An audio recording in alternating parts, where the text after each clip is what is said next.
On tonight's show, we have Southeastern Louisiana University's Dean of Students, Dr. Gabe Willis. And now for your host, KoolKard.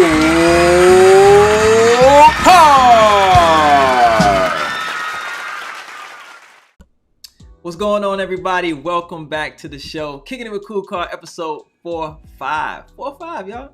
We keeping it going, man. We have some great guests on here. Keep bringing you these tools. Keep bringing these values.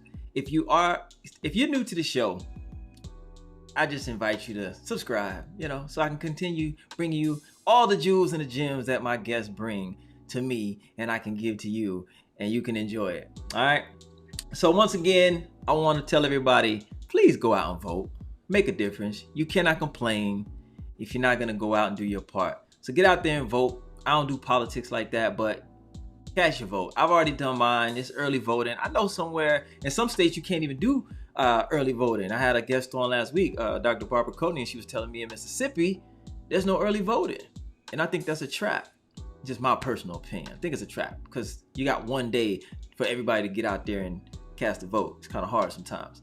But yeah, anyway, voting season, election season. Dr. Barbara Coney, she was running for school board on this year's election in Mississippi, and this year's ballot, in Mississippi. So she came on to talk about what, she's doing on her campaign run and what she would do and will do when she gets on the school board out there. So listen, man, prayers out to her.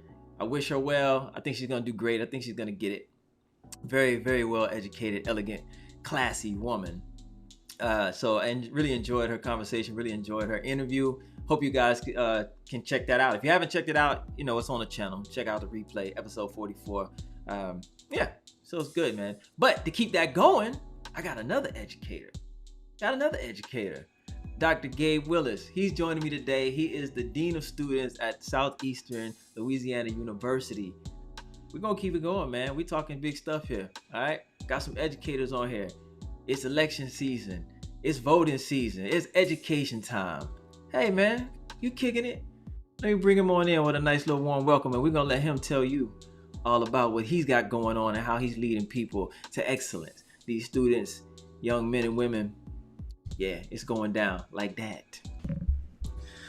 Dr. Gabe Willis, welcome to the show, brother. Yes, sir. Thank you for having me on. Appreciate it.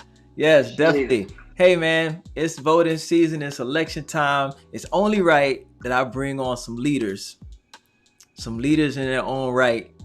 Have you come on here, just drop gems, drop knowledge, show people how to lead, talk excellence. Absolutely, man. Absolutely. I'm glad you talked about voting season, man. Everybody get out, exercise the right that is yours, exercise the right, that so many before us have come and bled for and really had a hard time doing, and some still have a hard time doing. So make sure you get out and exercise that right. Absolutely, man. Talk about that, because that is forgotten about. It's forgotten about what so many went through just for us to have this right. We didn't always have this right. Yeah, man. I get chills thinking about it. All the movies that kind of replay throughout the years, and you see, the blood, the sweat, the walking, the threats, the violence that just to get to a poll, some of the laws that were in place, that really made it tough to even have that right. So, right. It's easier for us now for what people have done in the past. So, absolutely. The least we can do is get out and exercise that right, man. Absolutely. That's scary to even think about. Just think about that. It's like you were like when I was talking about, Mississippi, you can only vote the day of, like talking about a trap when you have no voice and you're already in the condition that you're in. I couldn't imagine, man. It's hard to fathom what many went through just for what so many take for granted right now. Yeah. It wasn't a game to them. That's why if you talk to a person that's a little older and you talk about voting and you fool around and say you're not gonna vote, you might get slapped twice.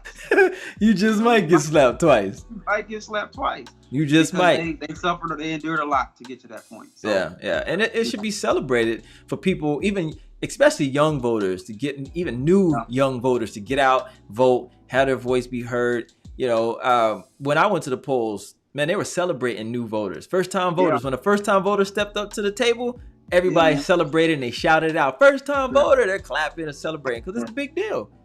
I think that has to become the new norm, to where we glorify, because again, you would think that people would find it important, but not everybody does. They don't. So sometimes you have to do different things, such as celebrating new voters to get them back to the polls. And Absolutely. If you catch them at 18, it becomes a habit. It becomes a habit. You start them young and they're going to vote all the time. So, yes. So yeah, man. Absolutely. I took my daughter with me so she could see, and the experience, and now she's talking about, I'm a future voter. She got a sticker, future voter. Yep. So that matters. Yep. You gotta condition them. You gotta put them in that element. So absolutely, definitely. So listen, you first and foremost, I got a question for you, because you're in a position that you lead people every day. Yeah. What drives you to keep chasing excellence as a leader? Speak to that. Oh man, this started, man. My pops a long time ago, man, he would always say, your name is going to go further than you'd ever know. I'm just preparing you because your name is going to be great. And he would always say, greatness is in you. They're going to be coming to call for you. And that just stuck with us. And it's really all about purpose as well. I tell people this all the time. I am meant to be on a college campus. I am meant to lead young people. I am meant to lead anyone entering higher education who wants to recreate their future or to begin their future. So it's purpose driven, man. I would do it for free, but my wife ain't playing that. That ain't happening. I don't think anybody's wife is playing that. Nah, we got bills, we got wants, and we got needs. Right. But man, this is a passion. This environment. There is nothing like being on a college campus and seeing 18-year-olds coming out of high school, and even seeing an older population who's coming in to reinvent themselves. Yeah. There is nothing like it. And being able to engage, equip, motivate, correct, discipline that population, man, it drives me to the fullest. When did you know that was for you, that you wanted to be on campus? When did you know that? I was 26, man. I was 26. I was doing some instructing at Jones County Community College in Ellisville, Mississippi. And I met a guy named Dr. Sam Jones. He was the dean of students at Jones County Community College. And I saw how he interacted with me, my other colleagues, and the campus. And I was like, man, I'm gonna be Sam Jones. Like, I'm gonna be Sam Jones one day. And I wrote it down at 26. I said, I want to be the dean of students by the time I'm 35 years old. And I became dean of students at like 32. Wow. But at that point, I knew this is the environment for me. This is where I will have the biggest impact. Because it's a new energy every day. No matter if you're having a bad day, you're going to come across somebody who's either high energy or they're having a worse day than you, and they need you to pick them up. Yeah. So it's always going to be something new every day. And at 26, I knew the campus life was for me. I mean, it has to be invigorating to come across kids, man, who are bright-eyed, and it is nothing but it's like excitement for the possibilities. You know what I'm saying? There's a innocence, there's a vigor, there's an arrogance, there's a mischief. There's everything in these kids that I had in me. Like, I was all of that. So when I see them and I see this blank slate, and all I can think about is seed sowing. Like, I may not see the end product for any of these kids. Yeah. But it's just deposits every day, deposits. Yeah. Every time I see somebody, make a deposit. And eventually, man, they may pan out like me. I was that knucklehead, that hard head, that kid who didn't really care about class. And when I bump into somebody like that, it's definitely go time. it's definitely, I gotta see you and you gotta see me. Yeah. Because you just never know. And yeah, man, just to see even the older student that we get, because the non-traditional student is becoming the norm now. Yeah. So when you see those non-traditional students, they mean business when they get there. Yep. Most of the time they're funding their own education. Yep. And they ain't got time to play. So it's a different student. So, your approach changes a little bit, but it's still that hungry student. Yeah, they're on a mission, because they've already experienced some life. And they probably been turned around a few times, and now they're looking for another way. They may fool around and slap somebody in class if they're playing too much. Right. Hey, I've heard plenty of times, Dr. Willis, these kids, they come to class to play, and I don't have time to play, and I'm like, listen, I get it. Yeah. Absolutely. Yeah, so you said something when you get to the knuckleheads, you gotta approach them and talk to them. And I want you to speak to all the students, but especially them. Like, how do you connect? Because I already know you're relatable. Because I see you. I see your social media, man. You're active. These kids are loving you. But how do you connect with these kids, especially the ones who are pushing back against the system? Don't really want to go to class. They're spending their money, wasting the money. They want to be there, but they don't want to be there. Yeah. How do you relate? That was, for one, that was me somewhat, right? That was, I wasn't the extreme knucklehead, but I had a little don't care in my system. Mm-hmm. But it's really, man, it's really seeking to know them first. Okay. Like, seeking that relationship aspect first before I kind of break down and try to get into all their business. That's why I'm always just walking around campus, just being seen, talking to people. That way, people are comfortable coming to me to say, "Hey, look, I'm messing up. I'm messing up. I can't get right. I need help." Because eventually, they all come to that point. They all come to that point to where it's like, I was a knucklehead. And I'll give you an example. I passed a kid on the elevator one time. And he got his pants down, I'm sagging. And I'm like, hey man, you can, pick your pants up a little bit for me. And he said, "Man, F you," on the elevator. Like, and somebody was like, "Man, you know what that is?" Like, that's our Gina student. He said, "Man, I don't care." So I'm not gonna make a scene. Right. Because it's all approach. Right. It's all approach. You approach somebody with disrespect, they're probably going to give you disrespect back. Yeah, for sure. And in that situation, even though I didn't disrespect him, he did it to me, and I just let it go. Yeah. 2 months later, the same student needs to be admitted into the university. Wow. Who does he have to come see? He has to come see me. And of course, I make a joke about it. I say, you the one that went off with me on the elevator. And he said, "Oh, Dean, I was having a bad day, yada, yada, yada." But of course, I'm going to accept that. And now it's go time. Let me help you. Yeah. Let's figure out how we can grind. Yeah. But yeah, it's all relational, man. Even with the hard-headed kids, man, it's all relational. Yeah. Yeah, man. Definitely. I see your social media, and I just, I find a joy in watching it, you interacting with them. And that's why I was like, man, I got to have you on here, because that means something, in today's society, man. It means something. You got to speak to the leaders like yourself who are out there really making a difference for the future leaders of the world. Absolutely. You know what I'm saying? Yes, I mean, we can glorify this celebrity and that celebrity and this person and that person, but it's you and people like yourself who are really making a difference, because you are touching and teaching and guiding young adults to excellence and to become better versions of themselves and to lead this country in the future. It's the trenches, man. Yeah, trenches. For sure. Trenches. Every day. Every day. I commend you, man. I commend you. Were you ever a teacher? Because you're teaching. Yeah. Right now, I would say you're probably teaching by more of example. Mm-hmm. And influence than instructional, but you're still a teacher. But have you ever taught? Yeah, I'm actually I was actually in the classroom first few years of my career. I'm actually still an adjunct instructor for a school called Southern New Hampshire University. Okay. So I still teach, I still instruct. I like the classroom aspect of it. I didn't like all the grading.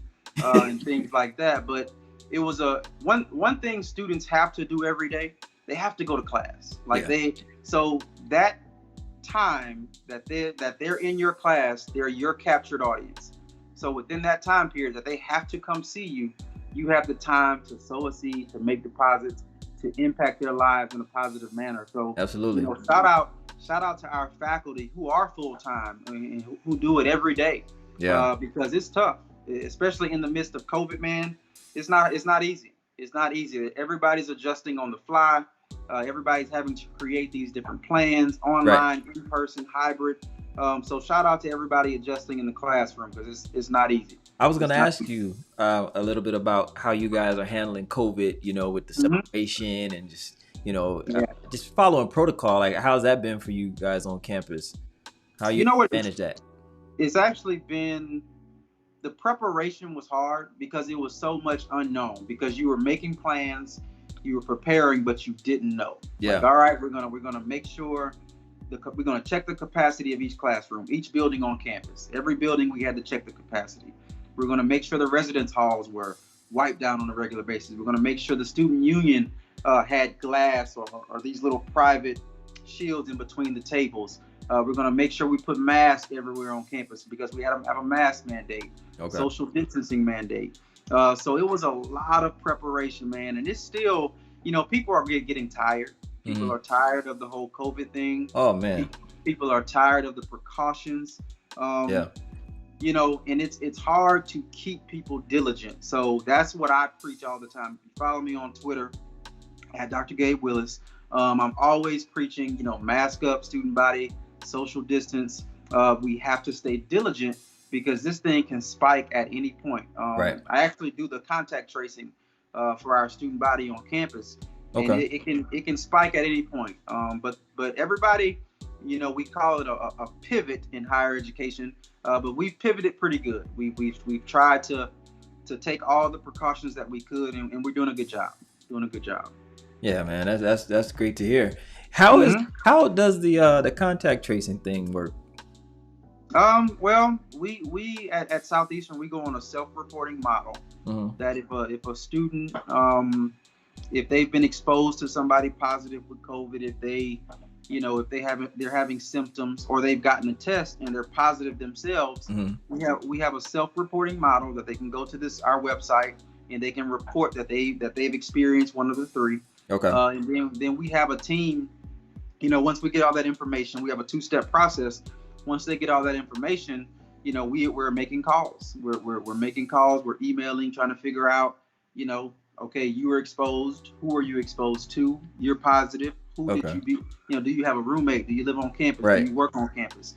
So it's just a matter of making calls and figuring out where they've been, and figuring out isolation and quarantine times. So now y'all playing detective and forensics. We're playing everything. that is probably the hardest undertaking that I have right now, is leading that team. Man, I can imagine. But it's going well, man. We have a solid group. We got good people, man. You hire good people, you train them, and you get the heck out of the way, and you're good. Let them do their job. Yeah. Yep. So what about initiatives? Are there any? Are you working on like any initiatives or any type of change you're trying to bring about on campus that you could see standing the test of time even after your tenure? Something that you'll be remembered for. And not saying that you're looking for the glory or anything like that, but just something that you see that needs to change, or an initiative you're trying to, you know what I mean? One thing we brought about 2 years ago was this our early alert system. It's called the Lion Intervention Network, and it's a non-punitive way of that faculty can report students who are having difficulty transitioning into college, or they have a death in the family, or they're sick, or their car broke down. Right. So if you have an issue in my class and you say, hey, Dr. Willis, I had my mom passed, right? So through that Lion Intervention Network, that faculty is going to report and say, hey, Eric's mom, mom passed, please reach out, so they can have resources and things like that. So when that happens, now we begin a process of, reaching out to the student, making sure they're good, making sure they have excused absences. So that was created 2 years ago. The first year we had about 60 reports. The second year we had about 400 reports. Oh wow. The third year, so that's something I was a part of on the front end that is always going to be there. That early alert system will maintain there forever, unless somebody comes and changes the name. But that's going to be there all the time. And I think right now we're already at about 600 reports. So it's one initiative that came up a couple years ago that's going to sustain. But anything right now, I would say no, because we're really, to be honest, we're just trying to make sure we get through safely. Like, we're trying to get through safely. We've put some measures in place. We've abbreviated the semester a little bit. So we're just trying to make sure we do the small things right. Mm-hmm. And where we can innovate, we will.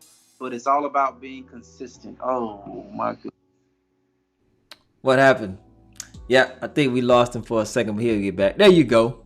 All right. I don't see you, though. You don't see me?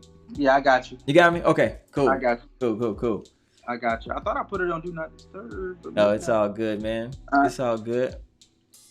Yeah, so, yeah, but listen, man, that line of communication anonymously for the students, I think that's brilliant. Yeah. I think that's needed. A lot of students feel alone when they're going through things, and they don't want to be judged, so they keep it to themselves. So yeah, I think that's excellent. I think that line right there is going to save lives.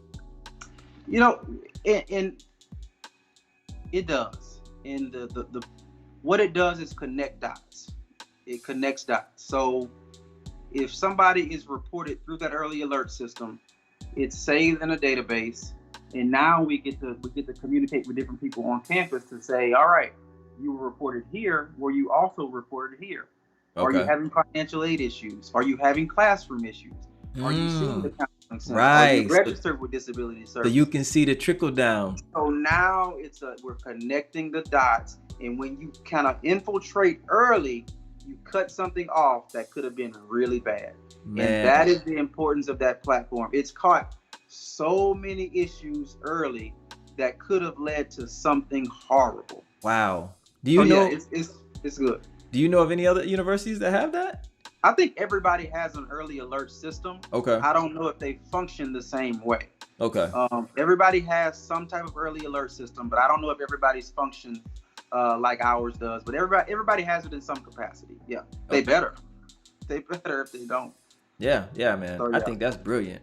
Mm-hmm. Yeah, that's great. Especially with the way mental health is. You got to have something like that. Absolutely. So let's talk about something that so a lot of people don't want to talk about. We're going to talk about it. All right. Black Lives Matter. Okay. You're in the Deep South. Right. And we already know about racial tension. It exists. Opinions exist. Whatever you want to call it. It exists. Mm-hmm. How were you able to address that on campus? Was it an issue? Did it come up? Did students come to you to talk about it? How do you address it? Did you spearhead it before anyone could even? So when a lot of this went down, man, what I had to tell students is y'all tend to forget that I'm a black man first. Like I'm anything you're experiencing from society, and you see, some of the police brutality, some of the, George Floyd, all that good stuff. Yeah. And anything that's impacting you as a black student, trust me, I'm going through it as well. So even one night, man, we had a forum over Zoom to kind of bring students together to talk about a lot of issues happening in society. Yeah. To talk about, some of the racism, some of our experiences. And man, that call got infiltrated with a Zoom bomber, and all they would say, they just started typing in N-word. Are you serious? Yeah, man. It got infiltrated while we're trying to kind of mend and cope with it got infiltrated. And I posted that on Twitter, and the tweet went crazy. But it's really hard, working at a predominantly white institution, being a black administrator, understanding our plight many times in society, and also being vulnerable enough with our students to let them know that, yes, I experience the same things. right? Right. I go through the same things. I have some of these same experiences. I even had a sit down with a colleague, and I said, hey, if I don't look like this every day, like if I go into a store and I look like this, it's all good. It's all good. But on the weekends, I go out in my workout clothes, and it's a different experience. Yes. Right? It's a different experience. Yep. So I had to talk about my experience as a black man and what some of our kids, as black students experience within society. Yep. So it is hard. It's tough, especially being in the deep south. Right. And not everybody's on board. Not everybody's on board. They ain't on board, boy. Woo! They ain't on board. So how do you? Man. So do you? I mean, some people some people are strong willed when it comes to those ideas, and there's nothing you can really say to them. It's all about finding it in their heart.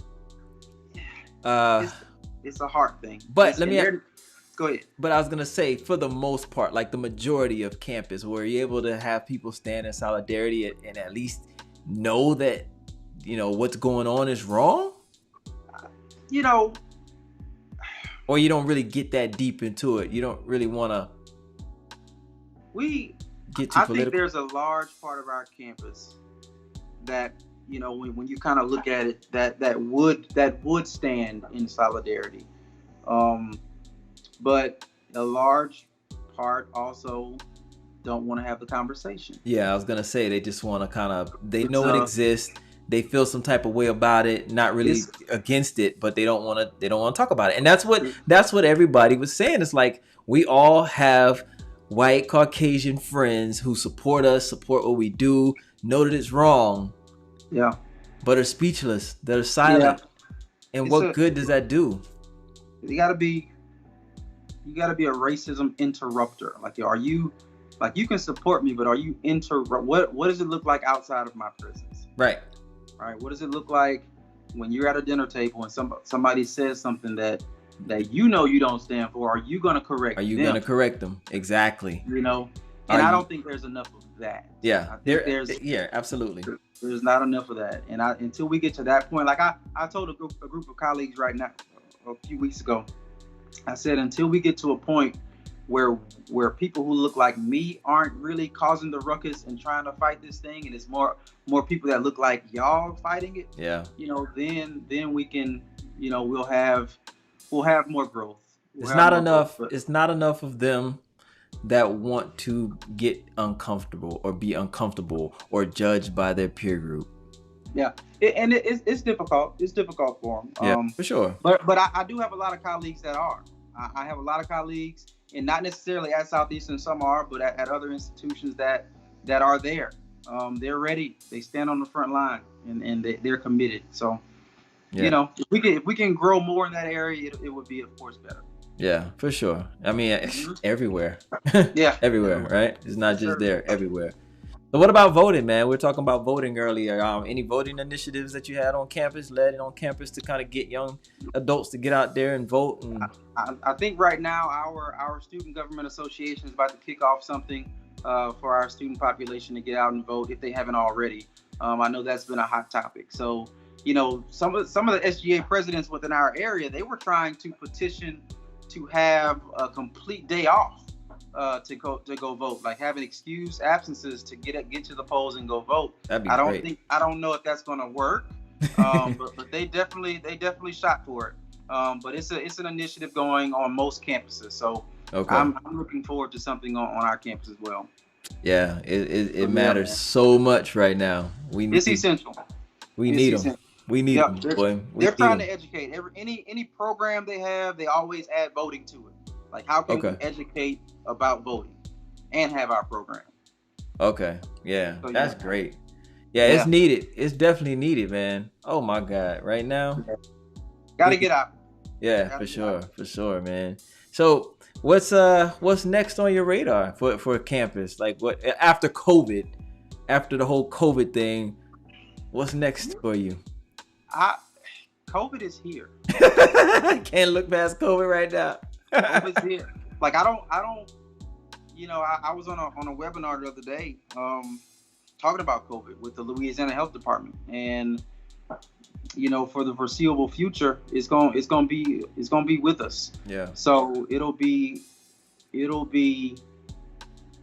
trying to be mindful and diligent in doing the little things. Yeah. Of course, we're gonna try to open it up a little more, which we have going into phase 3. We've opened it up. Our organizations are having in-person programs and things like that. But it's really just being mindful and diligent, man. I think that message has to be consistent. And I won't say crazy, but not everybody feels the same way about masks and social distancing. Please. I know. There are some that think it's a scam, that think it doesn't work. Yeah. And they express that by not wearing the mask and not social distancing. So, we're always fighting that. So I think it's really getting to a place where we can do those things consistently. Yeah. Always, working to engage our students, to educate our students, to provide top-notch programming. But I've been harping on just doing the small things, right? Like, I just want to focus on the small things, doing those things consistently and effectively. I have a very high expectation on certain things. So I've been a stickler on the small things here lately and making sure we get those right. Absolutely. It's man, listen, the small things can curb the big things. Just that simple. Yep. Wear the mask. Just put the mask on. Simple thing. Put the mask on. Sanitize, wash your hands. I mean, I hope people take from this, once this all blows over, to just be more, sanitize more. Be conscious. Be more sanitary. Clean. Yeah. Yep. Wash your hands, man. I go in the restrooms and I see so many people go in and come out, don't wash their hands. I mean, but you know what I mean? Like, that's all just nastiness. It's germs. Disgusting. Let me ask you. So you said that they were fighting basically throwing out the idea of having a day off so everyone can go vote. So I take it in Louisiana, there is early voting. Yeah, absolutely. Okay. Yeah, early voting is taking place right now. So okay. Yeah, you can vote early. You can do mail-in ballots, all that good stuff. A lot of people have already went and voted early. And actually, like my boss actually went today, and he said he stood in line for about an hour. Okay. About an hour a day. But I've seen some people, they said they'd been in line 3 and 4 hours. Yeah. I went to a place where it looked like it was gonna be 3 or 4, and I drove right off. And then crazy. There's a place on the other side of town I always go to, because I was closer by this other place, but it was, like 3-4 hours. Went to this other place. I know the money spot. And I was in and out in 20 minutes. Yeah. So I think the good thing is that everybody's mindful now. It's being talked about everywhere. Even on this platform, we've talked about it a few times. You turn on any radio station, they're talking about voting. Yeah. You go to anybody's platform on social media, they're talking about making sure you vote. They're having these celebrities try to do these sexy photos and encourage people to vote. Everybody's going all out. Hey, whatever they have to do. Whatever it takes. Yeah. Whatever it takes. So yeah, definitely, man. But listen, I really appreciate you coming on. Enjoy the conversation. Very informative. Man. Keep doing and keep continuing to lead and grooming these students into excellent leaders. Yeah, for sure. That's what we're gonna do. Appreciate you having me on. Yeah, definitely, man. Definitely. And I look forward to seeing you, your next step. Whatever you got going on in the future, I know it's going to be great. I'll be watching because I check your social media all the time. Like I said, man, it inspires me to see you lead those children and those students the way you do. And just how relatable you are to them. Because, anything that I see you in, it's like they love you, man. Like you're one of them, Yeah. And that's the goal, man. The goal is to be as relatable as possible and be present. Yeah. Be present, be responsive, be consistent. Yeah. If they don't trust you, they're not going to listen to you. At all. At all. And they barely gonna do it after they trust you. Right. So, right. But at least if you're relatable, they'll open up to you. No doubt. Yeah. No doubt. Yeah, for sure. So yeah, man, keep leading, keep inspiring, man. Proud of you.